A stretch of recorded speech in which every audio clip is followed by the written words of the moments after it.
जैसे कि हम जानते हैं कि हम ह्यूमंस के लिए ये हमेशा से पॉसिबल नहीं था, तो ये कैसे पॉसिबल हो पाया?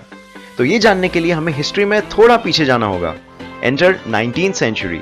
ये वो समय था जब ह्यूमंस की आसमान में उड़ने की डिटर्मिनेशन के वजह से बहुत न्यू मशीन्स टेस्ट किए जा रहे थे, बट हर डिजाइन में कोई ना कोई कमी रह जाती थी।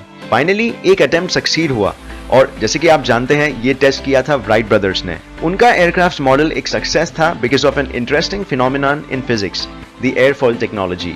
तो हम इसके बारे में डिटेल में डिस्कस करेंगे, बट इससे पहले हमें ये जानना होगा कि एयरक्राफ्ट के फ्लाई होने के लिए कौन से फैक्टर्स कंट्रीब्यूट करते हैं। तो बेसिकली दो फैक्टर्स इसके लिए प्राइमरीली रिस्पॉन्सिबल होते हैं। एक एयरक्राफ्ट के फ्लाई होने में सबसे इंपॉर्टेंट स्टेप होता है उसका टेक ऑफ और दूसरा उसका नेट फोर्स को जीरो मेंटेन रखना। राइट ब्रदर्स के पास इसका जवाब था।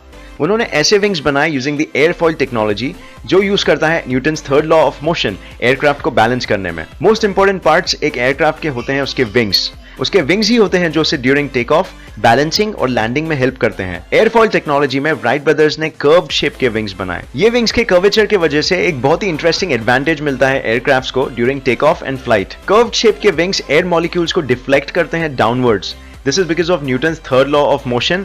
Every action has an equal and opposite reaction. So, wings का downward force on air molecules देता है एक upward lift aircraft को। ये lift counter करता है gravity के downward force को और aircraft में zero net force maintain रखता है। अब क्योंकि aircraft balance रहेगा in air, तो उसको एक तरह का propulsion यानी कि forward force चाहिए, right? तो ये propulsion देते हैं propellers, जो कि लार्ज फैंस टाइप होते हैं और ये बेसिकली एयरक्राफ्ट को फॉरवर्ड एक्सेलरेशन देते हैं। तो ये था बेसिक मॉडल राइट ब्रदर्स के प्लेन का और ये सारे फैक्टर्स की वजह से उनका एयरक्राफ्ट सक्सेसफुल रहा।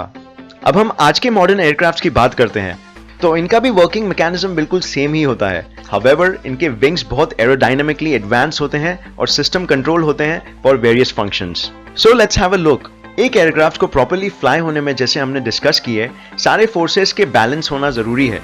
तो जैसे ग्रेविटी और लिफ्ट फोर्स का बैलेंस होना चाहिए, वैसे ही प्रोपल्शन और उसके ऑपोजिंग फोर्स का भी बैलेंस होना चाहिए। इस ऑपोजिंग फोर्स को ड्रैग फोर्स कहते हैं। एयरक्राफ्ट्स के एरोडायनामिक डिजाइन इस ड्रैग फोर्स को कम से कम रखने में बहुत ही हेल्प करते हैं ताकि प्रोपल्शन एक फॉरवर्ड एक्सेलरेशन इजीली क्रिएट कर पाए। इनफ एक्सेलरेशन मिलने पे एयरक्राफ्ट टेक ऑफ कर लेता है because of the lift created from the curved wings. Modern aircraft के विंग्स एक कलेक्शन होते हैं ऑफ डिफरेंट पार्ट्स। ये पार्ट्स होते हैं फ्लैप, स्लैट्स और एलरॉन्स।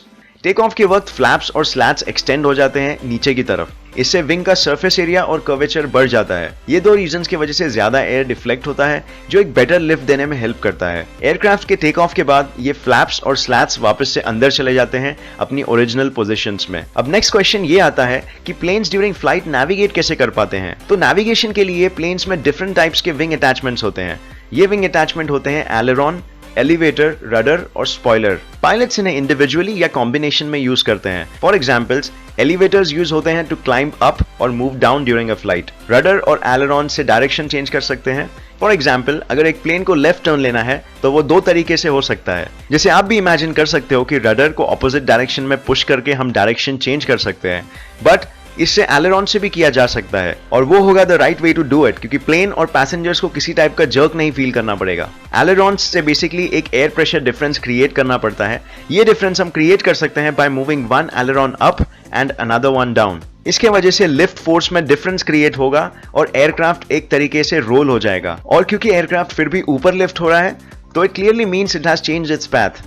अब फाइनली लैंडिंग के वक्त भी एक फाइनल अटैचमेंट यूज किया जाता है जिसे हम कहते हैं स्पॉइलर। स्पॉइलर बेसिकली एयरक्राफ्ट के ड्रैग फोर्स को बढ़ाता है और लिफ्ट फोर्स को रिड्यूस करता है। इससे एयरक्राफ्ट का स्पीड कम हो जाता है और वो नीचे की तरफ लैंड होने लगता है।